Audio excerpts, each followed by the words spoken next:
BRS ప్రతినిధుల సమావేశంలో కేసీఆర్ కీలక వ్యాఖ్యలు చేశారు. ఇది చండాలమైన ప్రభుత్వం, చిల్లర ప్రభుత్వం అంటున్నారు కేసీఆర్. ఏం మాట్లాడుతున్నారు? ఆ కూతలేంటి?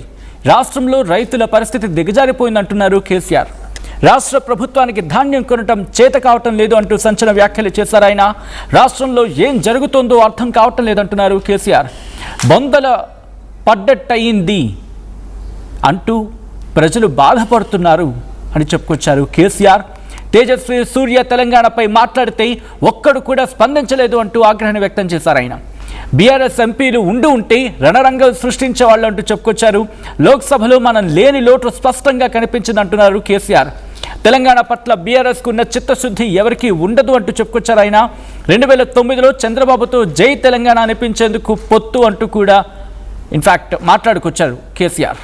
అయితే ఎన్నో సందర్భాల్లో నన్ను మానసిక క్షోభకు గురి చేశారు అంటూ కూడా కేసీఆర్ వ్యాఖ్యానించారు. హైదరాబాద్తో కూడిన తెలంగాణ కావాలని గట్టిగా కొట్టాడి సాధించామంటూ చెప్పుకొచ్చారు కేసీఆర్.